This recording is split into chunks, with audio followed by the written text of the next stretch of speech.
Hey, guess where I'm coming? Phoenix, January 26th to the 28th, House of Comedy. Phoenix shows are already almost sold out. My new hour is wild. I've been getting crazy on stage, so I think you want to see it. February 1st to 2nd, Cleveland, Ohio, Hilarities Comedy Club. Early shows sold out. We just got the late. That's a Wednesday, Thursday, midweek Chrissy. Why not? Come have a midweek fun. What else is there to do in Cleveland? February 16th to the 17th, Stamford, Connecticut. There's a brand new club there called New York Comedy Club in Stamford, Connecticut. And my manager, the Italian woman, owns it. So I got roped into doing it. So it's going to be fun. I'm probably going to do every show drunk or high. So you're going to want to buy tickets to that and get your phones out. February 22nd, Vancouver, British Columbia. First time ever in Vancouver, Woovie. I'm opening up the JFL, Just for Laughs Comedy Festival at the Vogue Theater.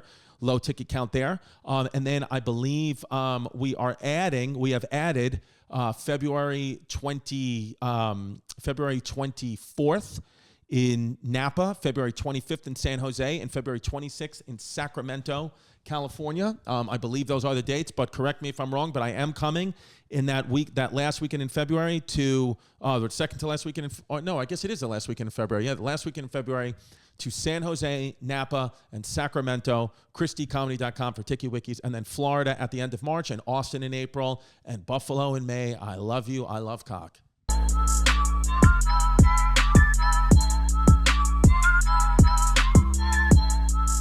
What's up, everybody? Welcome to another episode of Chrissy Chaos. I don't want to hear any more comments about the drywall. It's an artistic choice, and just suck up my ass because I'm going through issues, as you know. So I know that the drywall's stupid. So just shut up about it. Every comment is about the drywall. So my guest today is, you know him as Louis Alfred CK, but I know him as Louie CK. Oh, you said that my last name right. There it is, baby. Yeah. I know. Polish? Hungarian. Ooh, good country, Hungary. Yeah, you've been there? No, but I like Eastern Europe. A lot of people shit on Eastern Europe. I like Eastern Europe. So just Eastern Europe in general, not Hungary in specific. Well, right, Hungary, I don't have an issue with Hungary. I think that they, like Austria, Hungary, they always get looped in with like the Nazis and stuff, but I feel like Hungary is just like innocent bystander. No, not really. You think they're bad? Well, I mean, they weren't innocent bystanders. Oh, like they shipped all their Jews to the camps, and they didn't get occupied. They're like the only country that didn't get occupied. Hungary was. Yeah, they didn't get, because they're like, because the Nazis would show up and give us your Jews or we'll take over, and the Hungarians were like, no, we'll take them. I was in Auschwitz. I mean, I wasn't there, Did you do a show? I did in Krakow, in Poland. Nice. But at Auschwitz, 1 million people died there. Jews were killed there. I mean, some by accident, but, mostly they killed them. Yeah. 600,000 were from Budapest, from Hungary. Wow. Yeah, so mostly Hungarians, because the Hungarian government was like, dude, totally take them. Take them all. Yeah. We hate them more. Yeah. Interesting. Yeah, see, there you go. So already off to the start. Just one stupid fact. Didn't know. But you like World War II. You're a World War II history guy? I mean, I like to read about it. I didn't like it, isn't it? Well, we weren't a part of it. What's that? Well, I just feel like in World War II, I understand Germany was bad. Can't denounce that. But why doesn't Japan get more shit? They were assholes too. Definitely assholes too. They were bad. But it's just, I don't think they care about this Asian on Asian hate. That's the problem. Yeah, because they were after the Chinese. They were that's killing what a lot of Chinese people. They were raping babies and bayoneting them and everything. I mean, I don't know those specific things, but they did a lot of bad stuff. Yeah. Yeah. It's if we say it here on this podcast, it's a fact in this world. They were raping and bayoneting babies. I don't doubt that one Japanese soldier raped and bayoneted a baby. And it might have been 17. To rape a baby is psychotic. Even Hitler wouldn't do that. I think Hitler was I don't know if he was left alone in a room with a baby. Right. Would he rape him? It's hard to say. Like if you leave a bunch of like 1,000 monkeys alone with 1,000 typewriters, they'll write a great novel. That's an old thing. Is that a real thing? It's not real, but it's a thing people say. So if you left 1,000 Hitlers alone with 1,000 babies, one would rape one. At least one, yeah. Let's ask the fans. I think it's Dude, what I shot. like about you is you're one of these guys. Obviously, everybody knows your comedy, you know, but it's one of those things where, you know, you can like take apart and put together motorcycle engines. You can put together and take apart. Yeah, you can put together and take apart computers. Yeah. You are like one of these like guys that like you just put together, take things apart, put them together, and you have like this brain. And I think like we like want to know, like, do you think you're autistic? Do you think I'm autistic? Do you think you're autistic? I don't. I don't figure I am, but somebody once told me I was because I had a toy train on my desk. Interesting. And they said that means you're autistic if you're into trains. I do love trains. I love train stations. Like if I'm in Europe, right, you're Hungarian. all trains. Yeah. Yeah. Get them all on the train, on the cattle cars. Well, it's my favorite kind. The reason why because they get Jews out of your get town. them right out of here. No, I used to be an auto mechanic and kind of.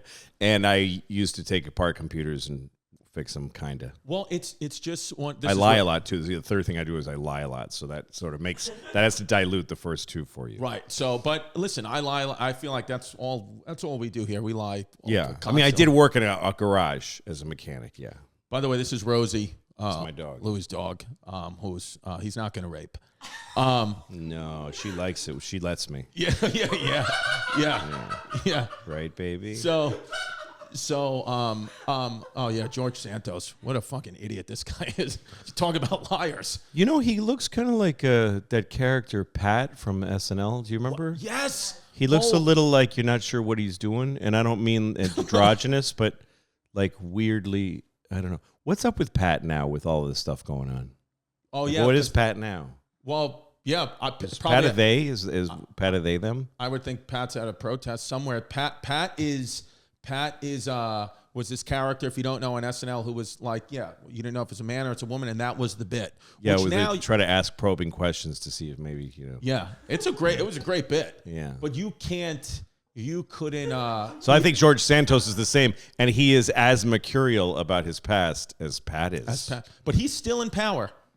He's still got his. You know, seat. like they used to ask Pat, like, "Do you play any sports?" And Pat would be like, "Soccer," and then you'd be like, "Oh, I still don't know." So that's what he's like. So like, were you a lawyer? He's like, "Law, I know the law," or something like he says something. He's weird, stupid like that. But I don't know anything much about him. Yeah, I don't think lying is wrong, so I'm not against him. Well, I just think, honestly, I don't think we both have kids. I have 2 daughters. You have 2 daughters, right? Yeah. Yeah, but How old are yours? Mine are 7 and 1. But it's quite a spread there. It's 7-10 split there. Well, you know what happened was you fucked your wife by mistake. Yes.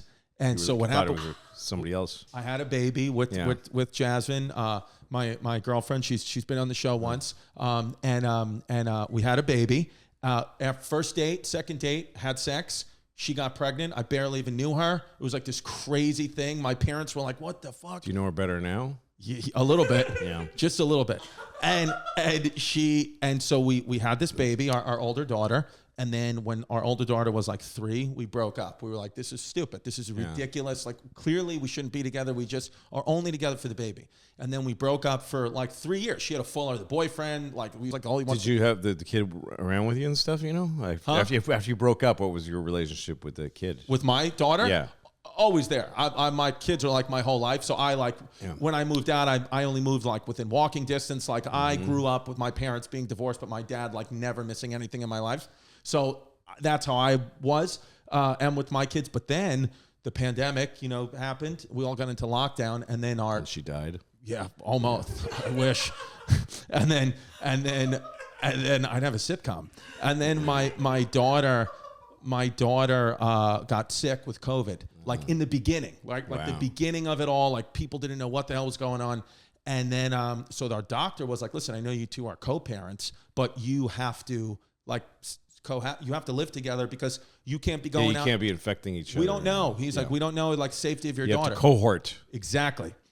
So we had to cohort. So our daughter started to feel better, and then like a week into it, a week after I was living there, daughter started to feel better. We got drunk, celebrated, had sex. Now it's my new daughter. Yeah, now, and that's when the new one came. That's when the new one came. And now we're together. Now we're just making it work together. Now, you tell everybody all your personal shit. Yeah. All the sex you have.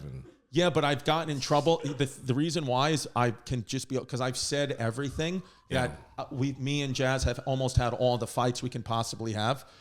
Everything that I've said publicly that I absolutely shouldn't have, I've already said it. I've already laughed about it. Homeless Pimp's already made clips zooming in and out of my face, laughing about it. And we've already been thrown out of the house. It's all gone. So now it's kind of like a nice part of our relationship where there's nothing she can be mad at me about anymore. She knows everything. I could tell you love her. I do. Yeah. It's nice.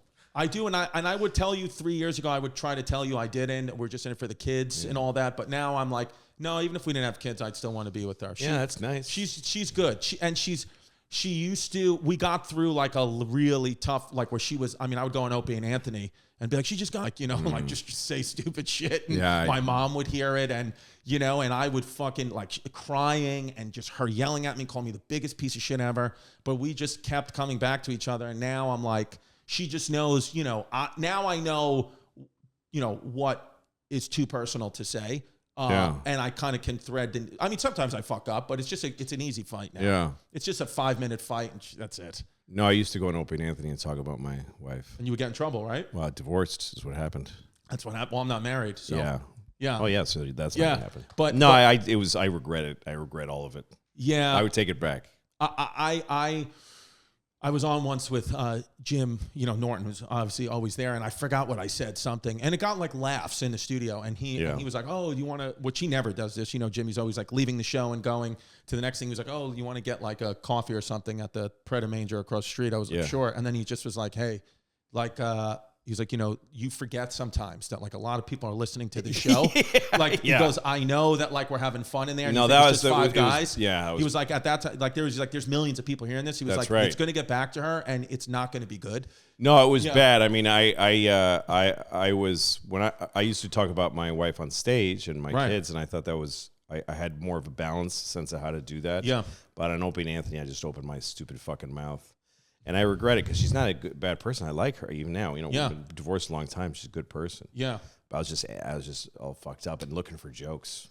Yeah. See, you take a comedian who's like a little pissed off and looking for laughs. Yeah. Say a lot of fucked up things. That's what I did. And I had and I was like, oh, this is the way I need to fit in. They're having me on the show. And I got to say the most outrageous things. And it was stupid. And now like with this world, like with like TikTok, like my daughter and my 7-year-old daughter's friends have phones and they have TikTok. So they'll see a TikTok of me. Like we had a TikTok that was rough. Some shit about I was making fun of the Mexicans and it was bad. And they were like, hey, your dad's like the Mexicans. There's another thing. I mean, I do think that's one reason.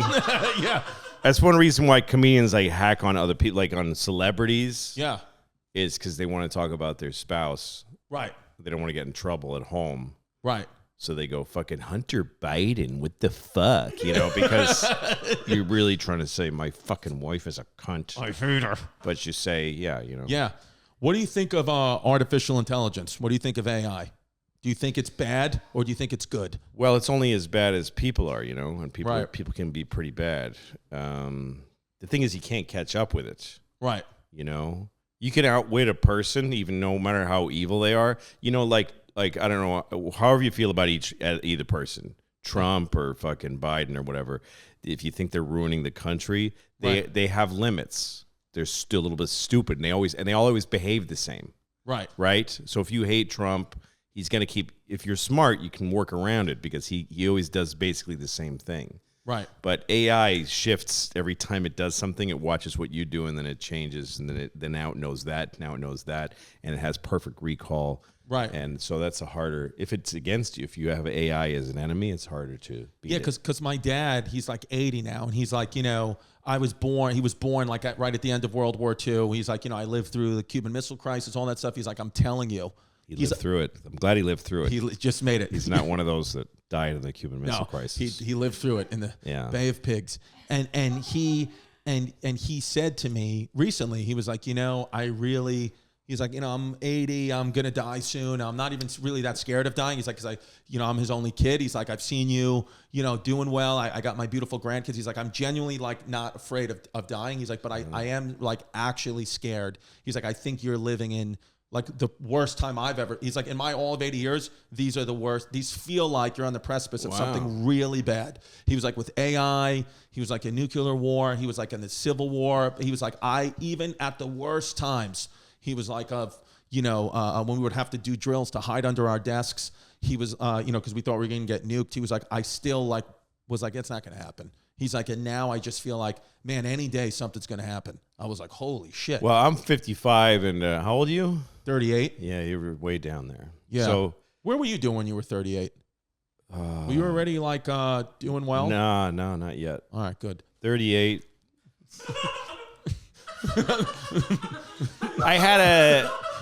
I was about to get a sitcom on HBO that went one season and it was destroyed, hated, destroyed. And then I had a few years of, I was just sort of wallowing at 38. You were wallowing, okay. But you had kids I was married, though. I had, I think my daughter was just being born then.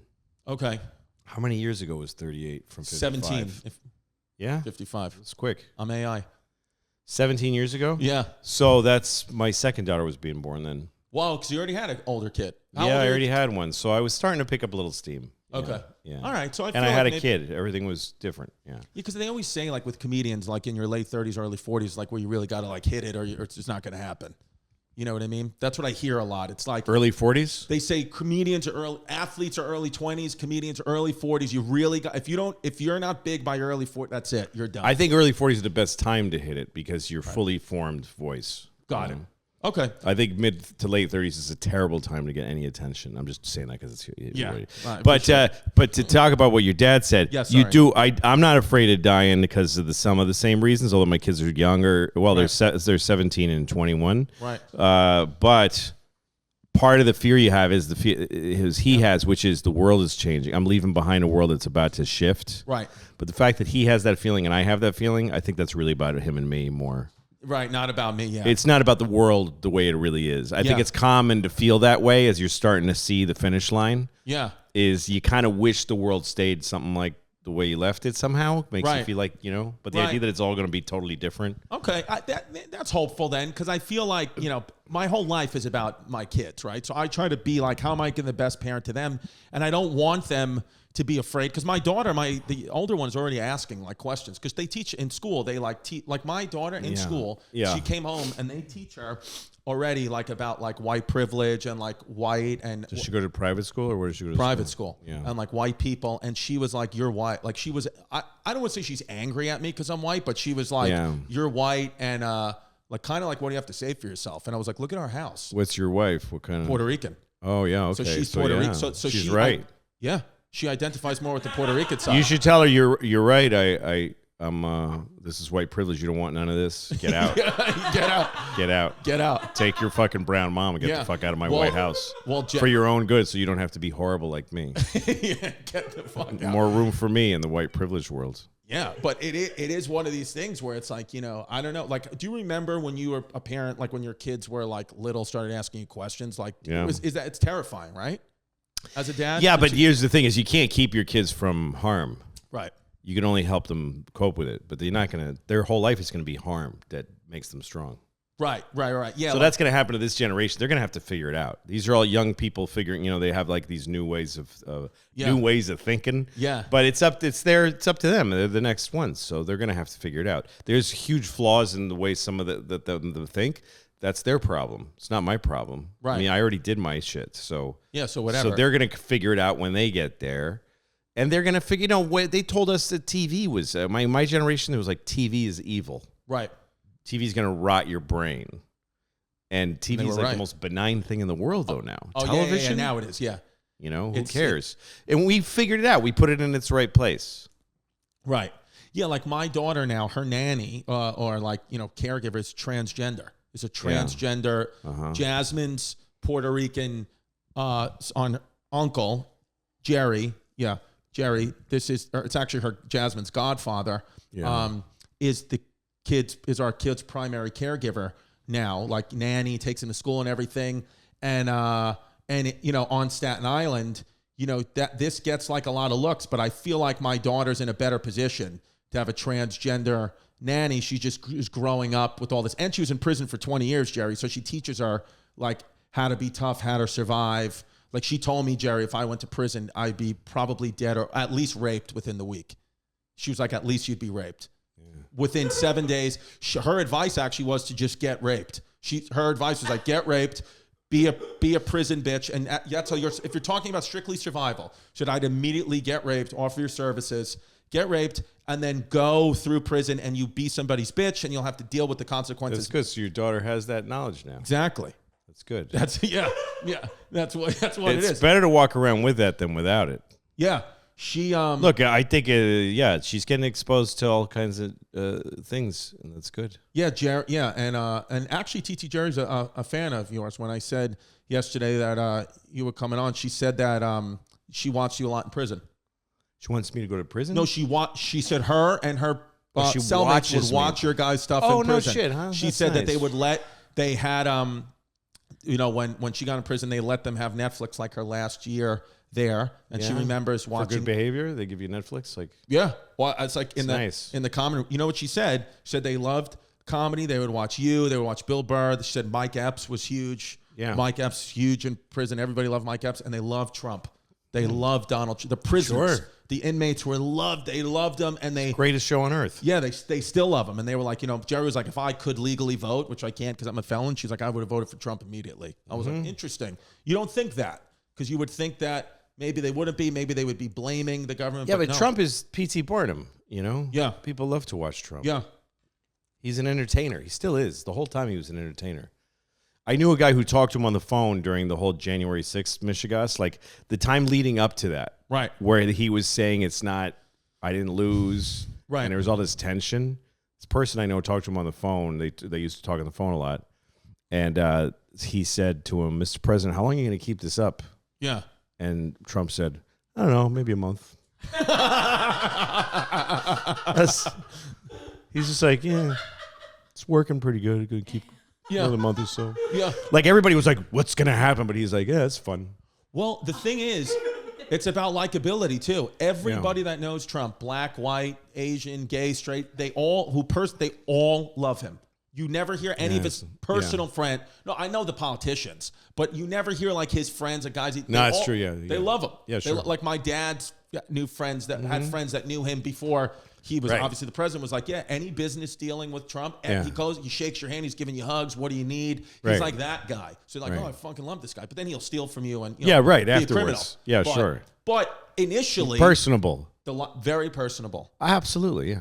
I almost think that's the most important thing. I just want. It gets you really far. It gets you really far, and it gets you through a lot of hard things, and it gets you a pass. Yeah, but it does catch up with you. Sure, but what doesn't? Slow animals. I mean, well, it depends. Well, do the math. Slow animals could catch up to you. It depends how much you. Depends on what you're doing. What if you have like I just came from New Orleans? I saw 3 people with wooden feet, diabetes. You ever seen a person with a wooden foot? No, it makes it sound like they all had all their feet were wood. The way you say it. Well, I think that for their prosthetic of choice in New Orleans, and I saw this multiple times, was they had wooden feet as prosthetics. Huh? Yeah. Wooden. You mean it's kind of like the kind of dudes that have handlebar mustaches that goes along with that kind of? I think so. Yeah. I got to be honest with you, New Orleans. It's Bespoke feet. Bespoke feet. It's a good name for a band. Bespoke feet. New Orleans. So they're doing that to be cool, though, right? Well, no. Not because they're like poorly. No, they got their foot amputated from diabetes or something. No, I understand that the beginning, the impetus was their foot fell off. Right. But the choice of prosthetic is like, cool, not like I can't afford is silicone and were that I could. They wanted to go old school with it. I went to New Orleans for the first time last weekend, and the people there were great, nice shows, but I don't care if I ever go back to that city, if I'm being honest with you. If I just want to be honest with you. What did you do? Just go walk up and down Bourbon Street and see people puke? Because it's kind of cool. So if you really see the whole, just see a lot of it. It's a great town. I was there for 2 nights. I saw it. I went to Frenchman Street, which is the other more, it's not like Bourbon Street. Still, that's all crap. That's like Times Square. I didn't go out. So you think I need to go back and go into New Orleans? You don't have to do anything, but if you go back to New Orleans, you could enjoy more of it. Yeah, you've been there multiple times. Yeah, and you've seen it. I shot a movie that was shot there, so I lived there for 3 weeks or something. So you never stepped foot in Bourbon Street. You would see the other stuff. No, I mean, There's a lot to see there. Is there a city that you hate in America? Indianapolis. Me too. That's the only It's city. horrible. Wow. That's the only city Horrible. that you guys are shit. You know, how many times have I said Indianapolis? Stinks. It sucks, that city. There's a club there. I think it's Crackers. I don't know if it's still there. Yeah. So the club, I always had a good time there. A lot of drunks, though, but Sure. not so bad. And the lady who ran Crackers was really nice. I always liked remember her, yeah. But I hated being there. Indianapolis has a great hotel. They have a Conrad Hilton. Yeah. And it's a really good hotel. Yep. But I'd fucking Hilton to the club and back. Yeah, what is it? And I've been there many times. Even doing the theaters and the arena there, you still hated it. You fucking hate. Doesn't get any I better. don't play there anymore. You just refuse. Yeah. Good. Because there's other cities right close by Yeah. that are better. Yeah, you can just go to Chicago or one of those Columbus, cities. Ohio, fucking Akron, Ohio. Dude, Columbus. I love a state capital. I love state capitals. Yeah, me too. State capitals are all right. Yeah. Do you have pictures in front of a lot? Like, do you No. make it a thing like you want to go see them? Nope. That's my thing. I'm just sort of trying to play along, but I do like them. No, I mean, I like history. I like history. No, but you don't. I like because my mother, when I would get in trouble. Yeah. When she would ground She'd me. say you can't look at any state capitals anymore. No, what she would do is she would lock. This is true. She would lock me in my room from the outside. So she had a key that would lock me in. Yeah. And she would pull a chair outside and she'd be like, "You're going to recite." I had this map of the state capitals. You're going to recite the state capitals. And then if I go through them, she would have me start reading the encyclopedia or a history book. And I'm talking about for like 2 hours. And like an hour and a half into it, I would just like stop. I'd be like, there's no way she'd still listening. And then like a second would go by and she'd be like, continue. Wow. Yes. Like she was just sitting there like doing her nails or her Wow. work. And so that's my love of history, and state capitals came from actual like punishment. Your mother from Staten Island? No, she's from Queens. But my dad, when they divorced, my dad moved out to Staten Island. Okay. Yeah, so my dad now he lives in Tampa, Florida. But my mom is an academic, like hardcore. Really? Yeah, like Ivy League graduate, and my dad got through like 5th grade. So you are white privilege. You're half white privilege. Half, yeah. Your daughter's a quarter white privilege. Well, I am, yeah.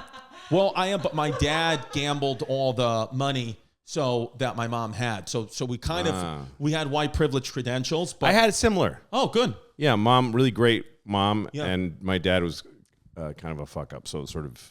But did you evened get along out. with your dad? Like your dad? See, I love my dad. I got along with my father. Good for you. Lucky you. Well, Lucky white you. Yeah, it's true. Well, your dad was Mexican, right? Yeah. Yeah. He's still alive. He's still Is he? Mexican. Yeah. Bring him in. I'm all right with him now. I went to see him recently. We had a nice chat. What'd you guys do? Just talked. He's just sitting there like this. Oh, he's all It's not like fucked up We went now. out, played squash or something. Yeah. Yeah, because you don't want to hold a grudge forever, right? With anybody? No, never. Never. No. I hate how grudges are terrible. Yeah, it's egotistical. It's narcissistic. It is. It's 100%. like, just stop. Yep. Like, there's no point in doing this because you'll be all upset when one of them dies or a family member dies or something, and then you'll come together. I hate it. I think You got to put that shit down. You can't. Yeah. Yeah. Fuck I that. think the thing that scares me the most is insecure men. Really? Yes, because I think, especially being a father of daughters, Scares you the most. insecure men, and it's a thing, it's a peeve I have. If I even sense a bit of insecurity in you, it really makes me upset. Like I don't get violent, but I really am like, How am I doing? Am I scaring no, you? you're very secure. You're very secure. Okay. You're looking I'll how scare wide your you. legs are. Yeah, you're just sitting there. Yeah, you're saying, "Come lick it," Yeah. and I will if it's going to get the views up. But I think because you see these the guy that killed his 4 Idaho students. That's he all was just, he was insecure. He's an insecure lunatic. That's all it was. And I worry about that with my daughters. That's why I have my oldest one in jiu-jitsu, because I'm thinking at least if she can protect herself, she could still get stabbed. But at least like I did what I could as a father to prepare them with their hands. Well, her own insecurity will be harder on her than some guy's insecurity. Interesting. Yeah, that's true. She already feels a bit insecure at times. She thinks because we have the little baby, and she thinks that we pay more attention to the baby than her. You love the baby more, right? Probably. Well, it's funny. I said to my daughter, this was 2 weeks ago, I said, the reason why we pay more attention to your sister is because she's pees in her diaper and we have to change the diaper. It is. You did. Well, that means because she wants to be with you more. She loves you, you know. Yeah, well, she told me, she was like, you know, she was like, do you think, because she just has like these heart-to-heart combos with me, because, you know, I'd go on the road, FaceTime and come back, and she's always like she said to me once, she was like, do you think Violet, well, that's the baby, she was like, do you think Violet loves you more than I love you? And I was like, no, I think that we all love each other the same. And she was like, there's no way my little sister loves you as much as I love you, so I should be getting the most attention because I love you the most. I was like, all right. You got to be careful what you say to that kid, though. Now that you know her tactics. Yeah, because she's, you know, she's very. You don't want to say to her, "We love Violet more," because she could, you know, she's more fragile, and something could happen to her if we're not careful. Yeah, and then your older daughter will jump out the window and say, "What about me?" Like you got to be careful. Now I know. I just wish. Yeah. There's my younger daughter. Somebody sent the art of the tweet Donald Trump book, and my daughter hasn't put it down. It was true. We just came in one day, and that's what she was. And Jerry was like, "Look at what your daughter's reading." I was like, "Yeah, it's funny." Yeah. So I don't know, man. But I feel like being you know, a parent, especially like that's, you know, we have 2 daughters. Like I just feel like it's like doing comedy, doing this type of work with kids. It's just rough because inevitably, eventually, my daughter will hear something that I said on Opie and Anthony or whatever, and I'm going to have to talk to her about that. But you're still doing it, though. You're still talking about her. I mean, it's within your power to mitigate this by stop talking about her. No, but I'm not saying anything, but I feel like... showing pictures of her and everything, you know. Oh, you think even that would piss the baby off? Eventually, yeah. But do I just stop, or do I just deal with it, cross that bridge when I get there? What's your advice? I mean, because I love my kids. I want to be like everything to them. Right. So if that's the most important thing, then I would say talk about other stuff. Yeah. It's safer. Don't talk about my family, because I've only gotten by so far in this career by talking about my family. Well, I think maybe on stage is different because you really think about what you say on stage. You know what I mean? Right. But in a podcast where you just like, it's just all coming out. Then maybe you talk about a lot of things well. You talk about life well. It's not just you talk about your own parents. That's fair. Shit rolls downhill. I guess we could talk about them a little bit. Yeah. I would say. I mean, if you're asking me, I would say it's safer. Safer to talk about to talk about my kids less. I get it. And because I have a stepson too who I love, and I don't talk about him at all. Because they're not. It's not about who they are right now. Right now, they're just little. But when they grow up, they'll feel differently about it. All right, well, the nights are getting longer, but the breeze isn't the only thing that's getting stiff. Yeah, that's right. This episode is sponsored by Blue Chew. Yummy. Guys, we all know that confidence can take you far in life. That's especially true in the bedroom, okay?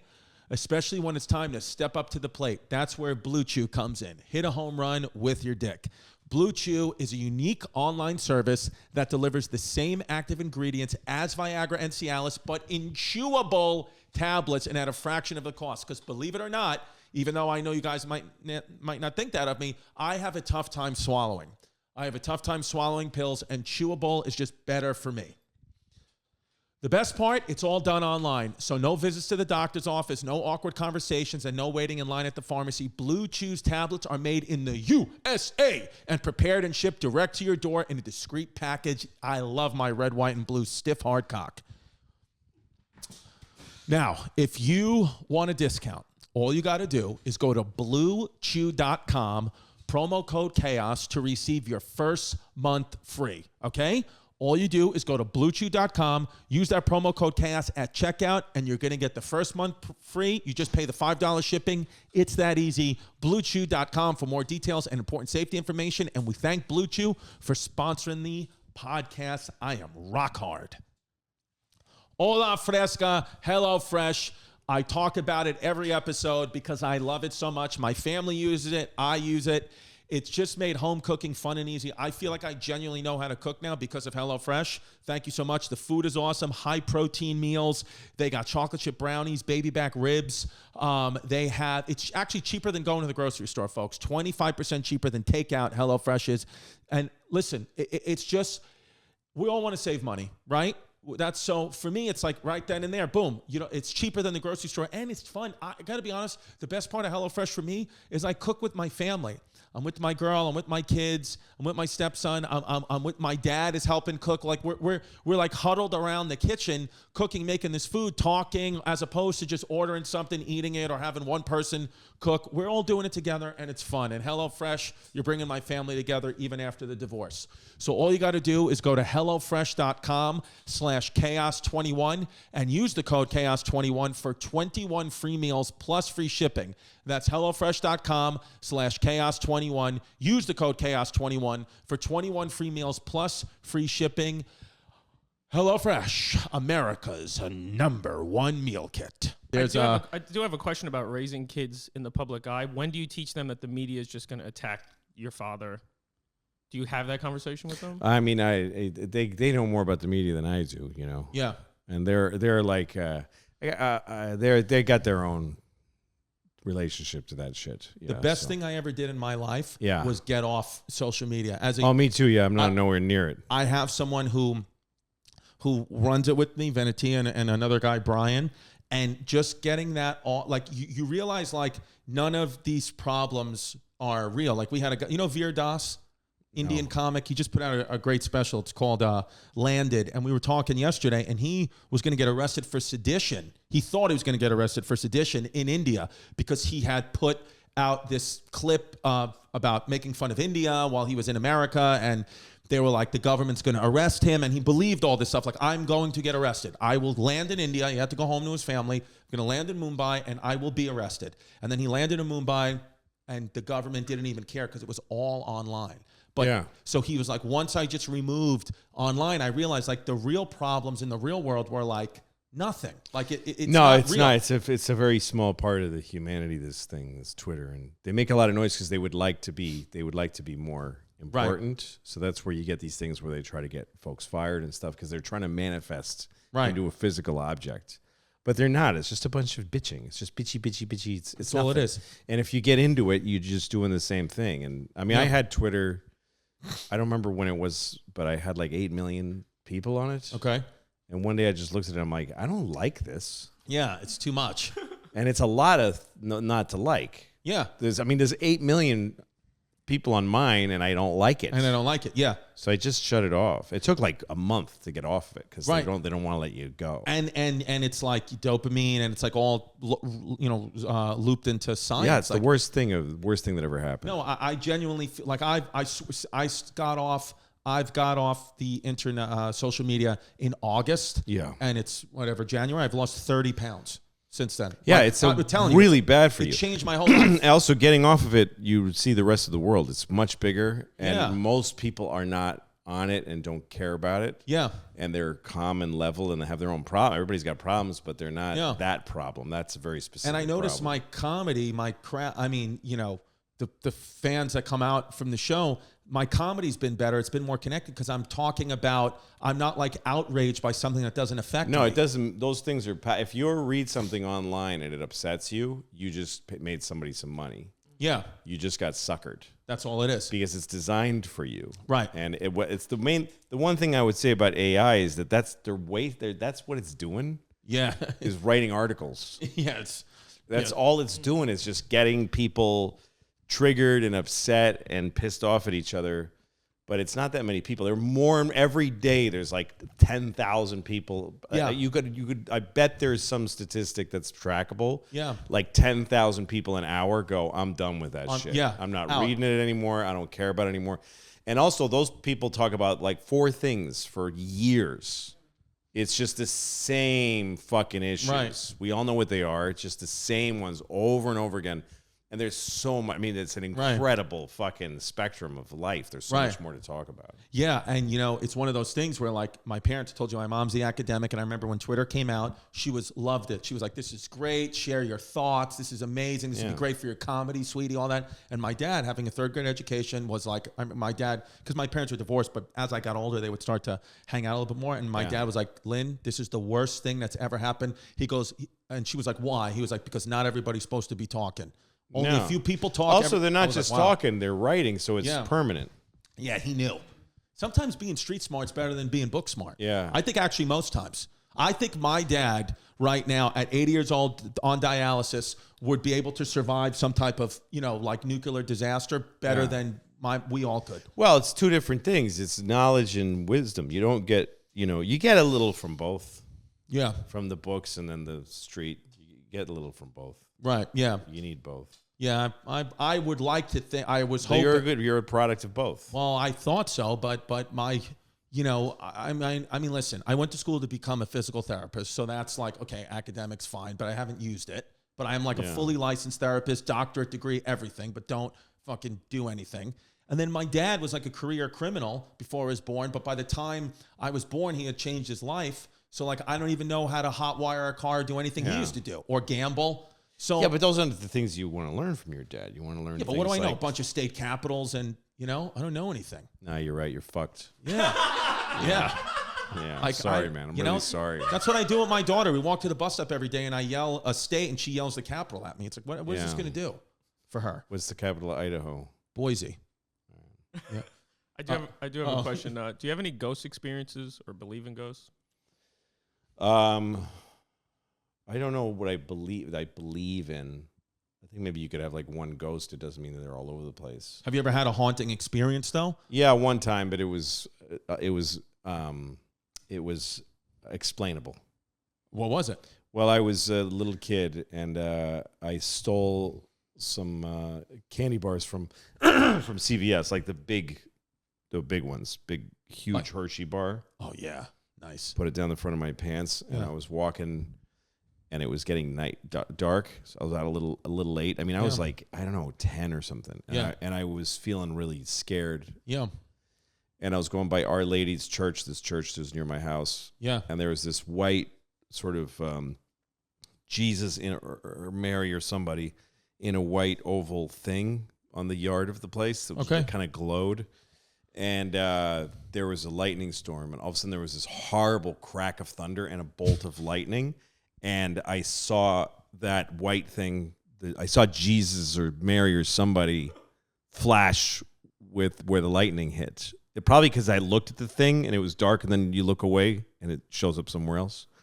But anyway, I saw it and I screamed and I fucking ran into the street, and a car came on wet pavement, and I had my hands on the hood like it was that close to. Wow. And I saw some guy terrified because he almost killed a kid. Oh my.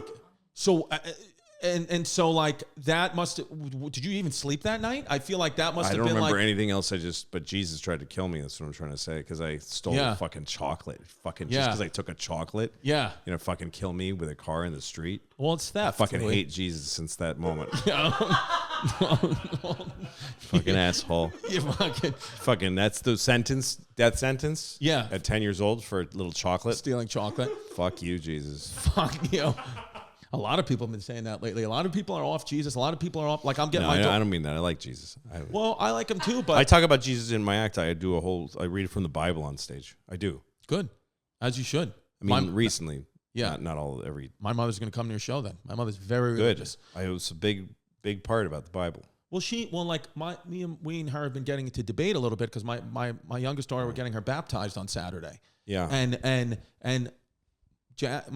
We really don't want to do it. I went to school, Catholic school my whole life, Catholic grammar school, high school, college, and it's crazy. I grew up in New York City, and the first time I even met a Jewish person, I was 22 years old. First time I met a Jew.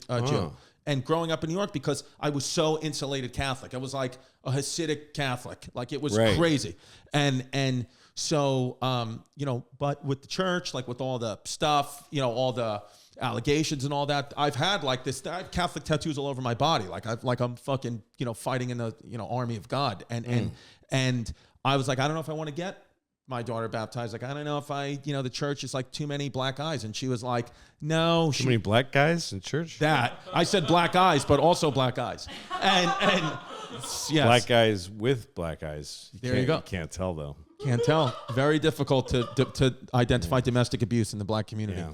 So yeah, I mean, it's true. That's a good point. That's why MLK got away with it. And so happy MLK Day, by the way, belated. And so we're having this argument with, you know, my mom, and she's like, you need to get her baptized. And I'm like, Mom, if I told you that, you know, at our daughter's school, there was one guy, there's 5,000 priests, but there's one guy that was like a pedophile, and he may or may not be in the school, but there was one guy's a pedophile. She was like, oh, I would never send him to school. I would never send her to the camp. I was like, yeah, well, the Catholic Church, there's been like thousands of people who, I don't believe the media most of the time, but that stuff I believe because it actually hit. Yeah, but they mostly fuck boys, so you're okay. Yeah, I don't know. I also, the whole idea of religion, it doesn't feel the same to me anymore. Like, I wish I'd get my religion tattoos removed. You could.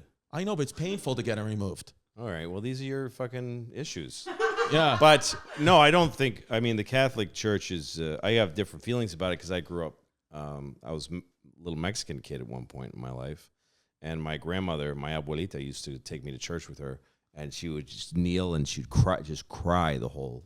So you still are with church. You're good with church. She loved Jesus so much. Well, I loved her, and I get it. I get the passion of it is very beautiful. It's like a beautiful religion, but the church with the kid fuckery and all the power and you don't want to deal with that part of the church. Making a deal with Hitler, and yeah, they've done a lot of fucked up things because they're a state. They're a fucking state. They're with a big bank account. Yeah, so what's that got to do with Jesus? Right. Yeah, it's about as far from Jesus. The as hell you is can that? Get. Oh, is that pest control? Okay. Do you have to go? Well, no, like, I don't know, 25 minutes, something like that. Okay. I do have another question. After touring the world for so long, what's the biggest thing you've learned about like humanity doing comedy? Oh, fuck. I don't fucking know. I haven't learned that much from comedy about people. That's a very one-way, narcissistic. I'm just blowing out my fucking mouth. Yeah. But I've been all over the world. People are the same everywhere, kind of. And shit, I don't have a good answer to that question. What's the same with history too? Well, hey, I'll tell you this: when you go to like Eastern Europe, like you were talking about Eastern Europe, best audiences in the world. I have learned that. Yes, best audiences for comedy. I did a show in Romania, 2 shows there in Bucharest. Huge place. La Dracula. Sold it out. Yeah. And Poland and Bratislava, fucking Budapest, Prague. Best audiences for stand-up. What do you think the reason is? It's just a miserable fucking life there. Right. Like, people are fucked. Their lives are fucked, and they've been fucked for a long, long time. These were like they used to be part of the Soviet Union, these places. I know. And they suffered. And they went right from Nazis to fucking the Soviets. They've never had a good time. And now they're broken. Now they've got corrupt capitalism. Yeah. So they've never had a good time, and they laugh hard as fuck, and they're sharp. They're like fun to be around, and they're like, you know. Who's the worst crowd in the world? Belgium. Interesting. Belgians are horrendous comedy audiences. The Swiss are not great either, but these are rich people. These are people that had the opposite. They've been rich forever and ever and ever. Belgium's got rolled over a few times in the wars. They got rolled over, but they weren't. That's what people like. And Switzerland, they've never been in a war, but they do this thing where they listen to you, and then there's a pause before they laugh. Right. They got, and they just, ugh. I mean, and I'll play there again. I had okay shows, but You would play. I like Belgium. I was in Antwerp. I had a good time there. You'd play Belgium before Indianapolis. Fuck yeah. Yeah. I get that. Yeah. You know, I was just listening to something that they were saying that Russia and China, this guy predicted that Russia and China will cease to exist in about 30 to 40 years because of their birth rate. They were saying that basically the China one kid China rule that they had implied, years and years ago. Still so many Chinese people. No, but they though. said that they lie about their numbers, that you think that there's more than there are. They said that the problem is with China is 90% of their population is like over the age of 40. Or something like that. So like you will cease to exist and same thing with Russia. They can't sustain their birth rate, and they're they're some of the unhealthiest people in the world. They have a life expectancy at like 59. But again, look at who this who is your that? source. these places where it's just, there's articles all over the place that say like that one. China is ceasing to exist as you read, right. is declining as you. It's a new idea. Yeah, but this guy was on Joe Rogan. China gonna be here for a long time. A very, very, very, very long time. China's gonna be here. Oh, China gonna be long time. China gonna love you long time, Joe. What about Kanye West? You think he's coming back? To what? I just like Kanye West. I listen to his music still. I don't care. I like Kanye West. I never really listened to him. No, he's not. No, I mean that thing where he faster, longer, longer. I like that thing. And otherwise, I could not whistle you a single. Has a rapper ever tried to collaborate with you somehow? That sounds like a rapper tried it. Yeah, he tried. Yeah, a rapper tried to collaborate with me, but I maced him. Yes. No rappers ever asked to collaborate with me. That'd be interesting. I like music of all types. Well, I feel like you and rap music, and I like Kanye. I don't really know his music, but well, you're very, and you know, some of the fans know this, some don't. But you could be one of the comics to do that because you're very innovative. Like you're like I Love Lucy. You're like Lucille Ball. Lucille Ball and I have some things in common. Yeah. Yeah. What are they? Lucille Ball, Floyd Mayweather, Tyler Perry, and me. What's the common thread? All Jews. There you go. According to Kanye. No. Yeah.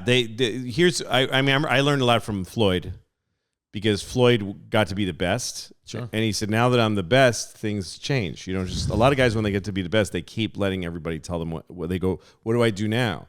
And they take the check. They just take whatever. Oh, wow, there's another check. Yeah. But I remember I was watching an interview with Floyd, and he was talking about that he was getting like 100% of the tickets to one of his fights because he said, I get the ticket, I get the parking, I get the popcorn, I get the beer money. And he said, I need all of that.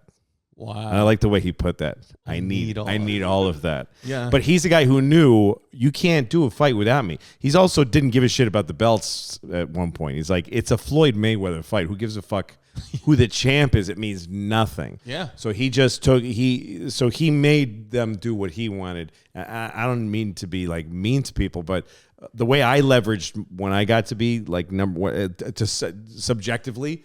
So I was a lot of people's favorite comedian at one point. Sure. And I was well known, so I thought I could use that leverage. Yes. And the way I thought it was interesting to use it was, is that my birth control? I don't know what that means. What do we got? I don't know what this is. It's an alarm. I don't know. And you didn't name the alarm though? No. You got to name the alarms. Do you normally do that? I should have. All right. Well, I hope it's not like my angina pill, you know. Yeah. That would be whatever crazy. I was saying was not. No, it was because it wasn't, man. It's not. It's blown up. You know, here's what I figured out, Chris. I fucking hate. That's what that was. Yeah. That was shut the fuck up. Thank God I set that alarm. I really wish I should have one of those. Yeah, because I started talking about, this it did it, and it's atrocious. Don't ever do that. No, I don't have to. If you get really big, don't ever talk about how it. Yeah, I saw right the way things were going, and yeah. Well, what do you think? Do you think I'm going to get really big? What's your prediction? Well, you already play like the Beacon and shit. You play big theaters. Yeah. In certain parts. What do you want? More do you want? I guess that's a good point too. What more do I want? Yeah. Yeah. I think that's something I think about where I'm like, I said to myself once, I said, if I had the year I had last year, and that was the biggest it ever got, I would actually be so happy with this because our family, I get to see my kids a lot. I'm not on the road all the time. I'm 2 weekends a month at most, usually. I do my show from home, from New York City. And what else do I need? I don't need every dollar and no sell. Like I would always get, there were times last year where I was like, they'd be like, oh, you're 98% sold out. And I'd be like, oh, I got to be 100%. But it's like, what's the difference? It's Genuinely, not a big what's difference. the difference? 2%. Yeah. And the money doesn't make a difference. The fans don't make a difference. It's like, what's the difference? And I guess I feel like I don't care. I'm happy where I'm at. I think it's important to have a life that you can enjoy with your whole self. Mm-hmm. If you have too much, you need more than you are to enjoy it. You know what I mean? Right. Like, you really shouldn't have more stuff than you can look at one time. Okay. If you need to like get in a car and go somewhere else to look at this part, and you need to, and there's stuff like spread out so far. Yeah. You're starting as more than you can, you know what I mean? Yeah. So career-wise, like if you love the shows you're doing, you love to look at the people that you're talking to, and you have enough shows that you're enjoying. Yeah. And you like doing this, and you have a family, anything that starts to take you to expand you, that you need more, is taking you, or you don't know that just taking you away from your family. You don't know that you're starting to, that you've split the stock. Yeah. You know, when they take stock, and like if you own 3 shares, all of a sudden then you own 300 or something, like they dilute it. You're doing that with your life. If you if you do more than, because show business wants you to do more. Sure. Because people want to there's more people that can make money off of you. Right. So they'll offer you stuff. Right. And you go, yeah, I guess, because because you're hungry when you start. Right. Yeah, I think for me it was this moment we posted it a few months ago. I started crying on Bert Kreischer's podcast because we just started talking about our kids, and it just I couldn't, it was one of those things that just came over me where I was like, hey, you're a faggot. Yeah, that's what my dad, crying faggot. Yeah, that was my dad's comment. It's disgusting. And shouldn't cry. Yeah, shouldn't cry. And so and it's true. And so, but I was like, I'm like doing all these shows. I was making good money for what I would consider good money, and my family would consider good money. But I was like, the cost of that was missing all my daughter's swim meets and soccer matches. I was like, I don't want to do this anymore. No. And then I realized the people in my life, all good intention, the agent, the manager, all good intention, good guys, but it's just in their nature to be like, add shows, do the next one. So now it's like I had the best run I feel like I've had. I did one show in New Orleans, one show in Dallas, one show in Houston. All sold out. Could have added in all of them. I added in none of them. And I went home, but I was done with my work at 9 p.m. and I would go around and have a dinner and hang out with the guy who comes on the road with me. And like, I wasn't just like, I get home at 2 a.m., but I made X amount more money. I felt like more. And I brought home souvenirs. I had like more to talk about with my family. So I was just in where was I? I was in St. Louis and then Chicago and then Louisville. And I'm going to Mobile tomorrow. Not the capital. Alabama. Montgomery's the capital. Oh, I don't Mobile give a of fuck Alabama. What's the capital of that? That fucking Alabama. I just want to let you know. Yeah. Oh, Alabama. Yeah. Oh, I love Mobile. I like working there. I've never been there. But anyway, I only had 2 days off, but I came home so I could see my kids, especially now because they're getting older. So it's borrowed time, Yeah, just go and see them. And I'm close to I've got only a few more dates in this tour. Right. And then I'm doing the Garden. January 28th. January 28th, and I'm live streaming it. It's on my website. It's amazing. Oh, by the way, I'm in Phoenix, January 28th. Well, you can watch it on my website. That's live. what I was going to say. If you're going to come to the show, it's January 28th in Phoenix. I'm not doing stand-up. We're watching Louie's special. And it'll be better. I promise you it'll be more worth the ticket because my new material kind of stinks. All right, this podcast episode sponsored by Magic Spoon, my favorite cereal, and I genuinely mean that. Keto-friendly, gluten-free, grain-free, soy-free, only 140 calories a serving. As you guys know, if you've been with me, I've lost 25 pounds. Magic Spoon is a huge part of all that because I can still have that cereal and eat it, but I don't have the guilt because it literally, listen to the facts. Here's the facts. First of all, 0 grams of sugar, 13 to 14 grams of protein, and 4 to 5 net grams of carbs. So there you go right there. It's got protein. It's got no sugar. That's it. That's the best. Cocoa flavor, fruity pebble flavor, frosted peanut butter, blueberry muffin, which is awesome. You know me, I love blueberry muffins, but I'm trying not to eat them. This gets my craving. I can eat them. My daughter says I can even eat it on non-Saturdays because, as you know, I've said it a million times. My daughter said I can only eat sugar on Saturdays, but this has no sugar, so I'm eating it every day. Love Magic Spoon. And right now, and they have eight unique flavors that won't get you bored of feeling Magic Spoon, and I just named them, and they're all great. All you got to do right now is go to magicspoon.com/chaos. That's magicspoon.com/chaos. Get a custom bundle of cereal, and you are going to get $5 off your order, okay? You could get and you don't even have to get the custom bundle. You can get whatever you want as long as you put in that promo code chaos. Going to get $5 off the order, and it's 100% happiness guarantee. And if you don't like it for any reason, they refund your money. I love when companies do this. Remember, get your next delicious bowl of guilt-free cereal at magicspoon.com/chaos and use the code chaos to save $5 off. Thank you, Magic Spoon. I love you. But it's getting better. I do feel a connection to one As long bit. as it's getting better, that's getting better. Yeah. But because you put that out, and then like Chris Rock is doing it for Netflix. Did you have any idea? Like Chris Rock is and Netflix. They're no, I plan. I mean, I booked the garden show.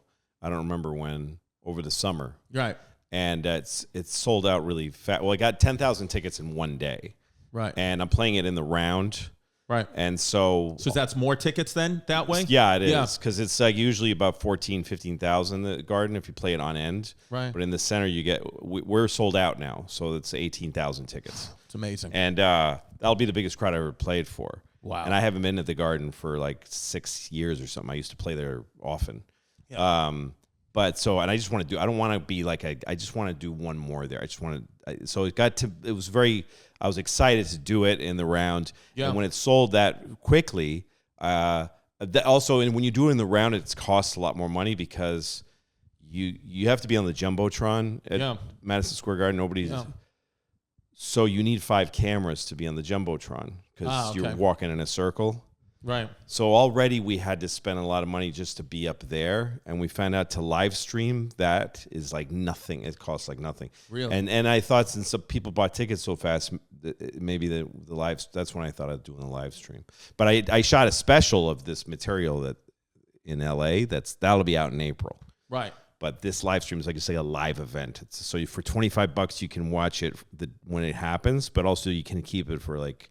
You can stream it. It's not for downloading until January 17th. Then it comes down. Then it goes away.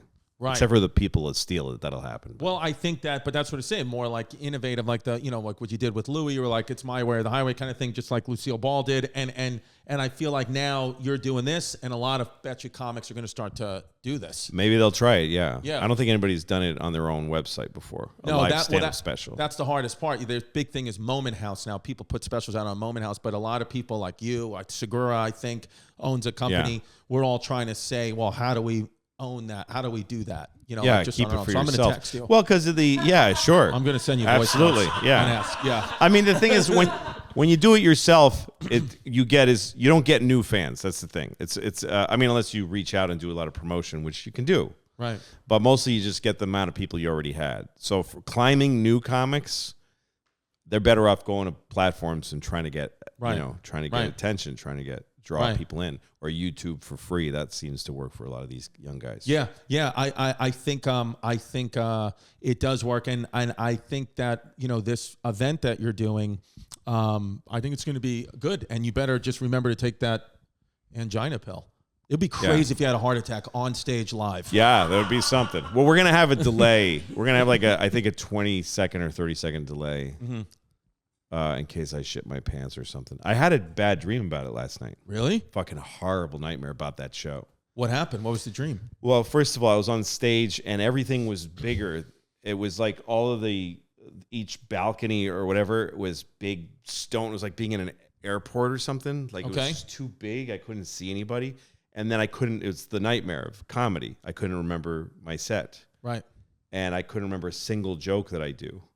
And it's getting weird. People are starting to like murmur because I'm not saying anything. Right. And then I thought of one of my old jokes, and I thought, they'll like this. I never do old jokes, Right. So I started doing it, and they started booing. Oh. And I ran backstage, and there was a lot of comedians there just hanging out. And I was like, I'm supposed to be on stage, and I don't know my jokes. And I go to get my recorder that has my shows on it. And the battery was out, and I asked Gerard Carmichael, "Can you charge this for me?" And he said, "Sure." And he just took it and he just left.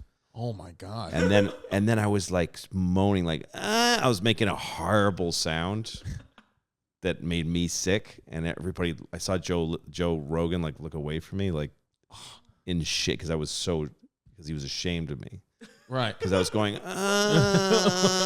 and people are booing, and I don't know my jokes. And then what happened when you woke up? I woke up. It was just in a cold sweat. Yeah, and just that's it. That's cool. Gerard Carmichael made your dream, though. Yeah, it was nice. Nice of him to stop by my dream. Right from the Golden Globes to your head. That's right. Do you feel like, I always thought about this, Do you feel? I know. Forget the money and the tickets. I know. You know. As you said earlier, before your alarm went off, you're the best. Yeah. And I no.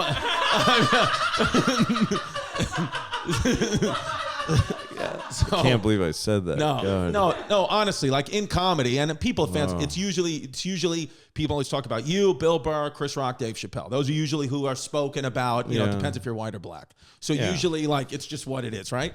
And so it's just the truth. And so, but you, I wonder, like, you know, like, is it like a lot, like, is it annoying sometimes, like, being like the GOAT, the best, like, where you're like, it's so much pressure where you're just like, what a fucking burden. Like, now you have to deal with this, like, every time you come, you got all these comics being like, oh, there he is. Like, is it annoying? No, I don't know. I'm not the best. I'm just one subjectively of the guys. You are. I mean, no, I'm one of the guys that made it big. Yeah. No, I don't know. Yeah, I don't know. Louie, you're the best. I don't know. You know that you're the fucking best. I mean, he's the best. No, I don't. I mean, there's pressure in having people think high of you. Yeah, there's pressure in that. Well, I just heard once Michael Jordan say it was like such a burden for him. He was like, you know, it's like he's a fag. He is. Jordan's a big black fag. A BBF. Yeah. I don't know. It's just got to be, you know, I just would think about. No, I don't know. Yeah, you know, it gets in your head sometimes. Yeah. Okay. People think this thing of you. Yeah. And I like feeling normal. I feel like a normal person, and I'm just worried about my act all the time and just trying hard. Right. So it doesn't mean it feels weird. Right. When somebody says something like that, you go, huh? And also, I'd rather people just talk to me like a person. So what part that's weird is going somewhere, and if people are looking at you, you're like, okay, let's just talk. I like people. I like being part of everybody. Well, so it's isolated. It's a little isolating sometimes, but you get used to that, and you learn. It's on you to try to find a way to get people to see you. I was probably arrogant some of the years where I was really on top. No, see, I don't know now, you know. Well, look, you got to watch it. You got to watch yourself. To me, it's about myself. Like, I got to watch myself. Well, make sure you're not getting, you know, like before the alarm went off. Well, no, got to be careful. I don't think that you're arrogant. I think because, you know, I've seen you at the Comedy Cellar. I got into the Comedy Cellar like maybe 2013. And so you and I just started talking maybe like over like a year ago or whatever. But I would see you a lot. But, you know, I just, you know, we wouldn't talk. And I remember once I saw you, a fan came up to you. We were sitting at that Comedy Cellar table, and a fan just wanted a pic. And you said, I don't want to give you a pic. I'd rather just talk to you. Yeah. You want to just talk to the guy.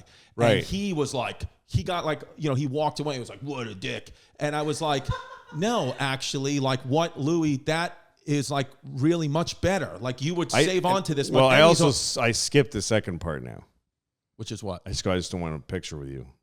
I don't say I don't want to talk to you anymore. Oh, now you just go. I used to do that. Got it. I don't want a picture, but you want to say hi? Let's say hi. Yeah. What's your name? Yeah. Now I just go, no. No, you can't do it. No, I don't want to. So you won't do it now. I won't take a picture with somebody because I just don't. I hate it so much. Yeah, I get it. I hate the way it feels, and I also know that it's going to change the environment.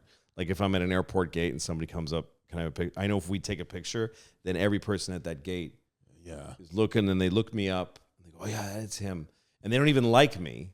Right. They just want a picture because there's just a badge on their thing, which I get. Right. But I don't feel like participating in it. And I don't mind letting them down. Right. Because they'll get over it. 100%. It's not I'm not doing something actually bad to them. Like they're feeling a weird, you won't? No. Right. All right. See, that's interesting you say that because when I first, you know, started, I would always open up for Artie Lang. Artie Lang took me all on the road with him.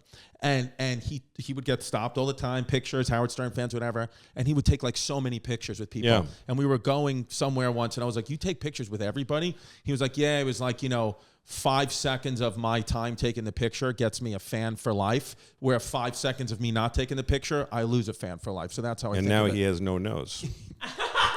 Yes. Yes. I mean, there you have it. You pay somewhere. Yeah. I'd rather piss them off and keep my nose. Yep.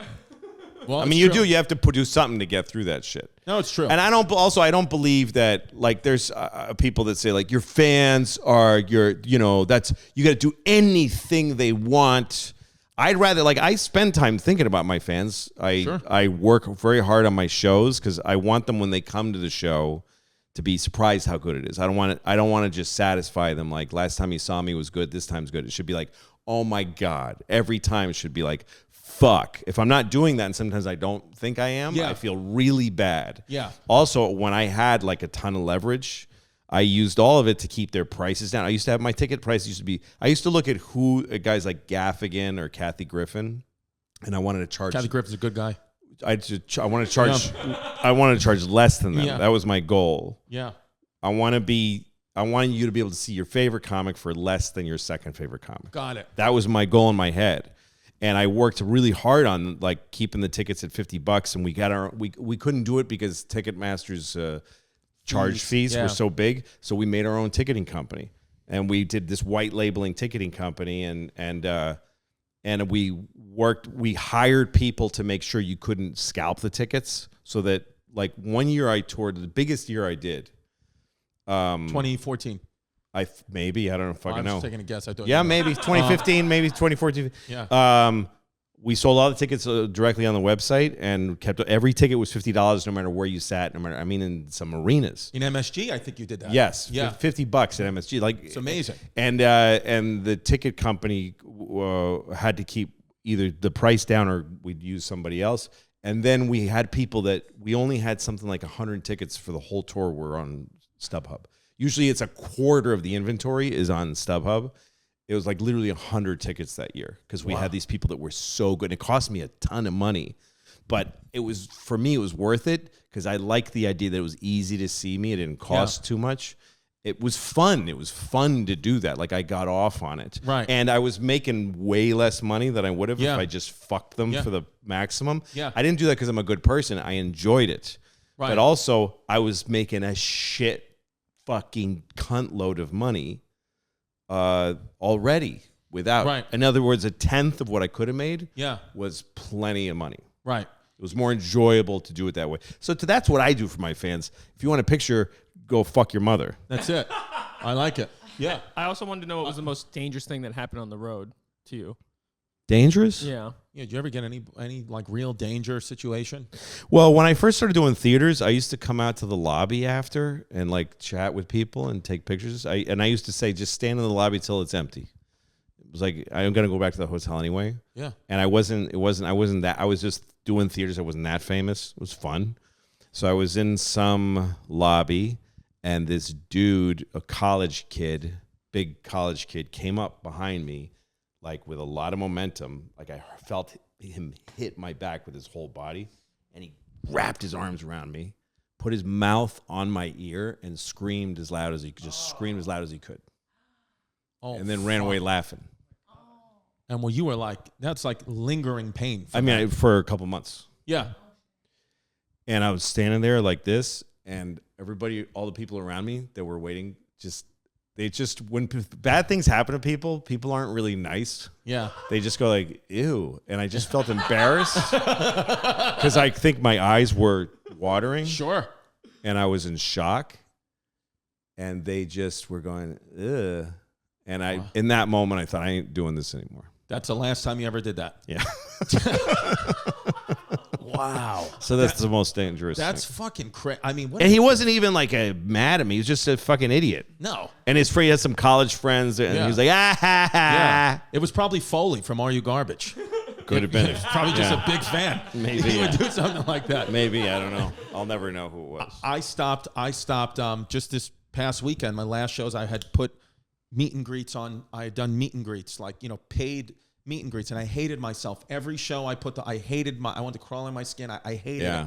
And I did the last one last weekend in Houston, the last meet and greet, and I feel so good about it because I'm like, you know what? I'm not stealing from my fans anymore. I just felt like, even though they told me, it didn't matter how happy they told me they were. No, you I felt like because I heard somebody say once, Matty Heel, I love this band, the 1975, as you would call them, fags, and as I know they are, as I call them at their show. I yell it at their show. And we both think that. But I love them. I love them, and they hate my comedy. That's been a step. They've got my comedy has got to them. And they don't like me, but I still like them. But I heard the lead singer say something where he was like, with meet and greets, he was like, I urge any artist, comic, musician, whatever, doing meet and greets, instead of going through Ticketmaster, paid meet and greets, instead of going through Ticketmaster or your agent, have the fan give you $25 cash and then take the picture and see how you feel. And I was like, wow. Yeah, no. That's exactly how I fucking feel. That's what you're doing. Yeah. And now I'm not doing, and I feel the same as you, obviously at a much lower level, where I'm like, I'm charging my fans less. Yeah. I'm still making enough money that I can live my life the way I want. I don't need to. I got greedy in 2022 and I hated myself. And now it's like, but it may even turn. Also, you just want to make it easy for them. Like now I don't have that leverage. So like now I'm like other people. So I think my tickets are more in and Ticketmaster charges whatever they want. If the fan I can't do it anymore. I can't do it anymore. I still try to stay down under what I could charge. But it's not like it was then. That was the heyday. I'll never see that again. And you shouldn't. You should we should have like a big spike in life and then find a cruising altitude. Yeah, you can't stay at the top forever. No, you can't. It's now there's no oxygen up there. Yeah.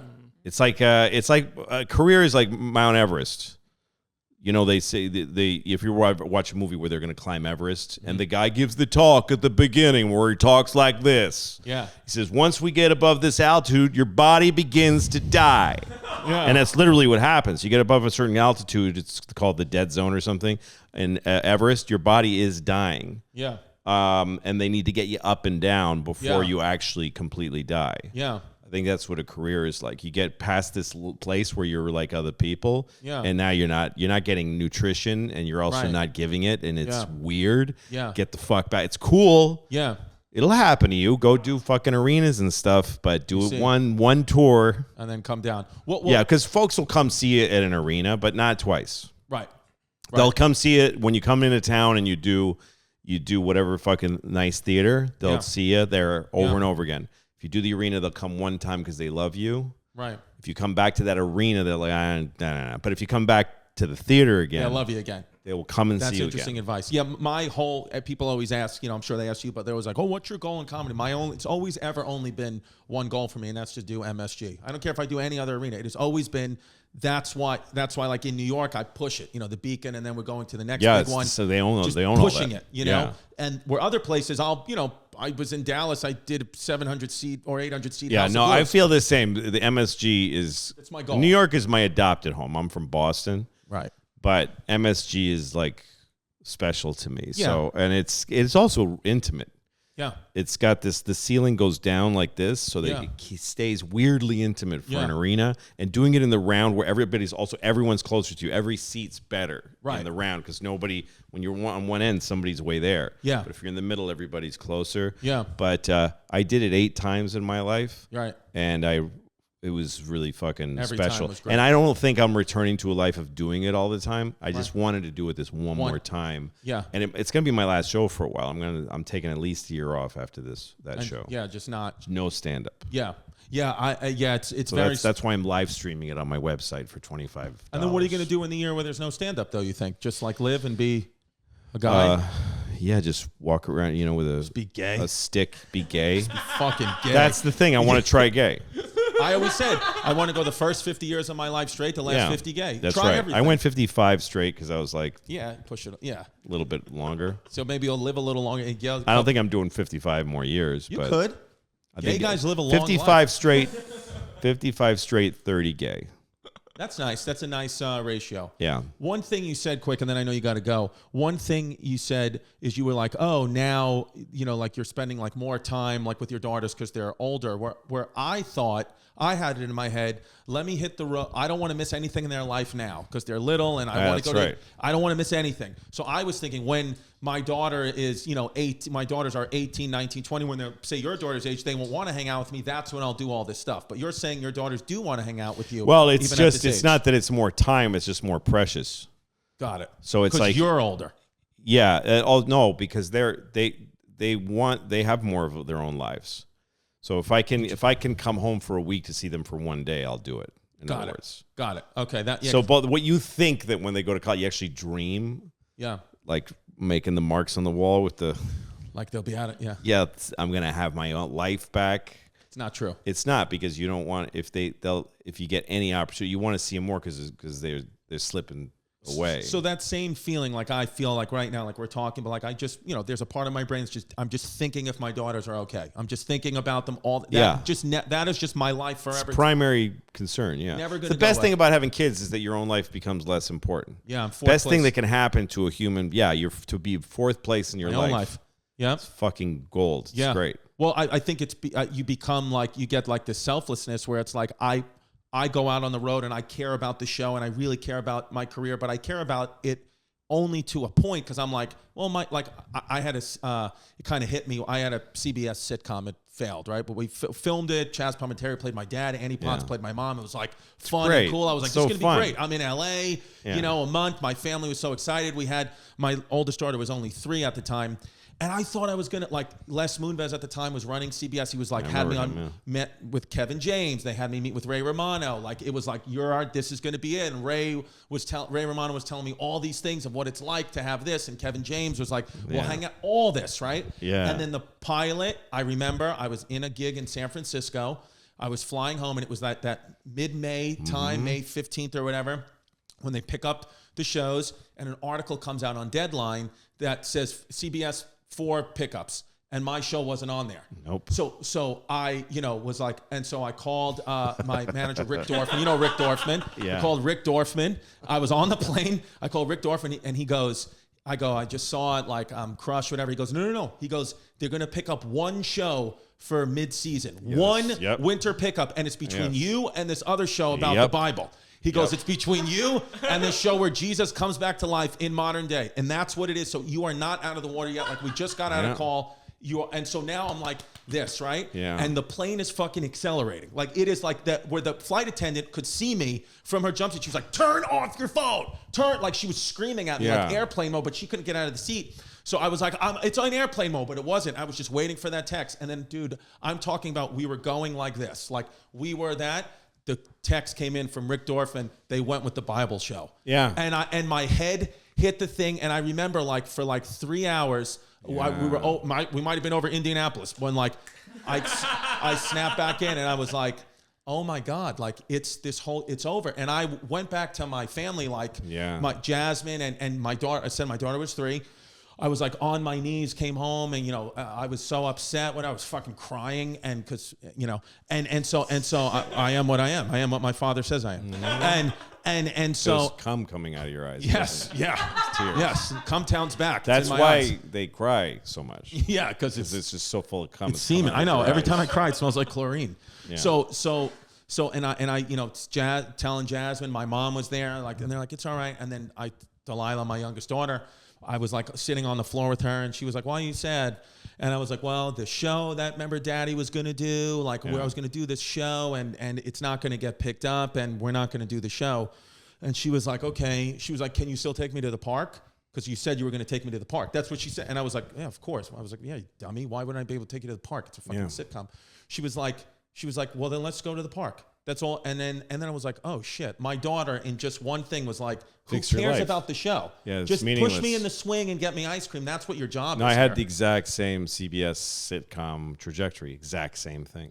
And it didn't go. No, shot the pilot. Had the same optimism, same thing. No, mid-season, you're the one. You're for January, you're the one. And all didn't. That. Yeah, but it's a great experience. Yeah. It's great. It's great to have that close a look. Yeah. And then be told, no, nothing. You get nothing. Right. That's good for you. It's good for you. Well, it made me start podcasting, and now my whole career and life changed once I started doing this. And the tickets that were never coming, I was, doing the Comedy Central hour and half or whatever. No tickets ever. No, never. Now it's sold out all the time because of this. But I wouldn't have started this if they gave me that. No, so that's exactly it. Yeah. You end up right where you're supposed to be. Right. When you get told no, that wasn't your thing. Right. Right. The no comes from them at first, but then now the most important thing is no. It's got to come from you. Your no's now are going to form your career. Yeah, because they'll keep offering you stuff. Now they'll keep offering it. Yeah. So you'll say no to a show like that at some point. Right. Well, maybe one day you and I will do a show together. Never. Not in 1,000 years. It's another no. I do have one more question. Oh, okay. He's because we got to get him out of here. What would be your advice to any young filmmakers or comics who have to deal with the social media content cycle? Talk directly to Homeless Pimp. This is a question social media content cycle? Yeah, like you're forced to post to be relevant in the algorithm. That's not true. You don't think so? No. You think you have to. Right. It looks like a road to success, but maybe it is for some people. You understand what you're doing with this algorithm is you're trying to get the attention of an artificial brain. It's a really weird endeavor, is to obsess about what will this... An algorithm is if I understand correctly, it's an equation. So you're trying to make that equation pick you up. Like it used to be... You either get obsessed with your own work, like you're just obsessed with your work. You love your jokes or you have a voice you need to get out. But then the other side of the spectrum was wanting to be famous. I want attention. But that used to make people think about what do people like? What do people laugh at? What's appealing? Right. And looking at humans and looking at audiences and going, how can I make them get me?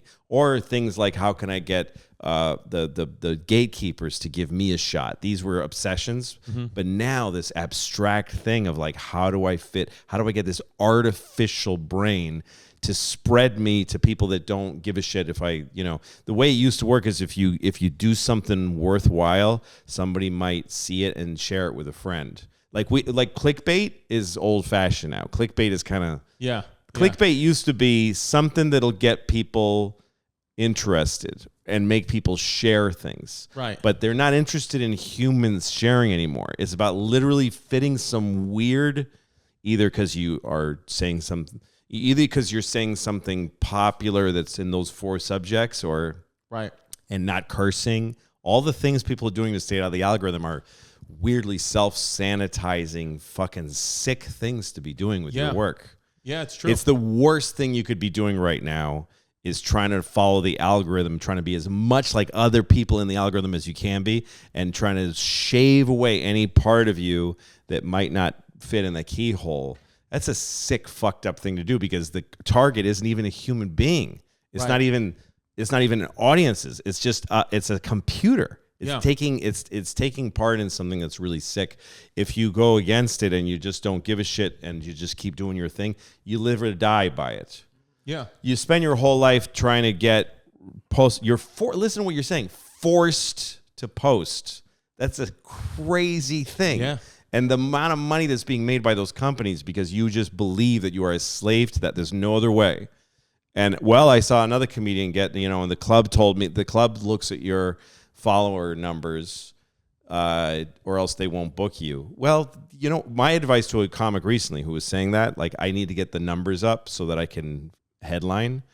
If you call a club and they go, what's your Instagram? You guys I don't have one. They'll go, excuse me? Yeah. I don't have Twitter and none of that. What? Yeah. I could, send you a tape, or I got a YouTube video, something like that. Yeah. All right, I'll watch it. I think I made the point. It's just, I think it's a waste of time. Yeah.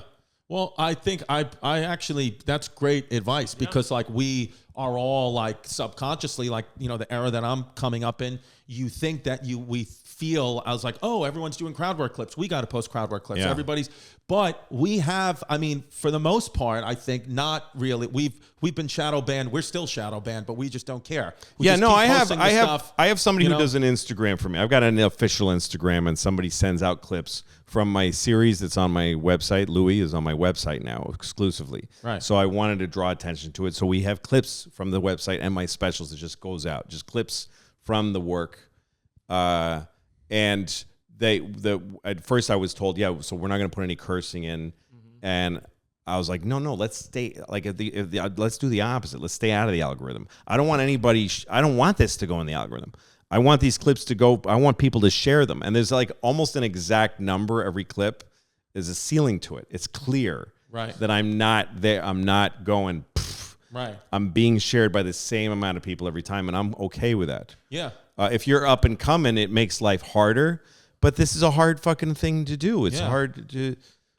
At what price do you want to fucking? You don't think it'll impact comedy overall if everyone subscribes to these new rules? To what new rules? being forced to post and Yeah, I think it hurts comedy. I know it does. Young comics are, I mean, there's a stagnation in comedy. You always see new guys come up and you see people getting better. I see it. That there it's grinding to a slow crawl now. Folks aren't getting, I've seen people that I saw getting funnier stop getting funnier. Interesting. And I've seen some of the newer comedians, they just become more interested in this and keeping this going because they get big enough that this gets huge. And then they get, there's comedians that got big, and I'm like, I love comedy, so I get excited. We just quietly watch them go, that's a new voice. But then they get so big that this blows up, and then they go like this, and they're not doing the jokes they're not getting better anymore. They're not obsessed with the jokes anymore. They're just getting bathed in the sunshine of this thing now. It's like the other side of it from young comics who just can't quite get there. When this blows up, how do we stop that though? What's going to happen? Well, you got to stay. I just think that this is not. It's not good for comics. Should be starved for attention and should just be feeling alone. And also, all you should be thinking about is your work. All you should be thinking about is what you say to the audience, no matter how many, if it's 20 at an open mic or 100 at the cellar or wherever you are, because that's the only thing that's going to make you look back at your life and be happy with it. That's what, like, I remember when I used to do pilots, when you did a pilot, you go to the network and you try to do what they want the whole time. And they go, what about that? And you go, okay. And you keep doing what they want. Yeah. And then they watch what they ended up making. Yeah. And they go, they don't like it. Yeah. And you hated the work. Yeah. So who the fuck got served? Yeah. The last time I did it, the only pilot I did that went, the show Lucky Louie, it was like, I got advice from this guy, Phil Rosenthal, who ran it. Sure. He said to me and my partner, just make the show you want because they're not going to pick it up. They're not going to pick it up anyway. So at least you spent a month making something you loved. Nobody will ever see it. Yeah. But you'll look back at that month well. Yeah. Yeah. And it'll be a piece of tape that you'll be proud of. That's all you got. Right. That's all you have. If you get there through that, you're not going to be happy. That's not, what are you? Yeah. And the king of the algorithm? The fuck kind of life is that? Yeah, yeah, it's true. It's easy for me to say because I've been through it all, but I went through my own version of it. I've been doing this for 38 years, and I didn't get big till I'd been doing it for like 25. Well, that's how long it took me. So I'm not talking from. I'm not like a guy who exploded after 5 years, and then I'm like, yeah, you guys don't need this stuff. I mean, I did it the hard way, right? And that road, that 25-year road, was to me, it's the only road to really being a great comic. It's also the same road to shit, to nothing. Right. Because it takes 25 years to find out that you never should have started. It's the same road. It's a rough fucking life. Wow. It's amazing, man. Yeah. That's actually great advice that you almost never hear. So thank you. Yeah, thank you. Well, you got to go. Kids, get on the algorithm, guys. It's the only way. No. Thank you. January 28th. Yes. MSG live stream at louisck.com. louisck.com. Yeah. Yep. And that's it. Thank you for coming on, brother. Thanks. Appreciate it, man. Thanks, Rosie.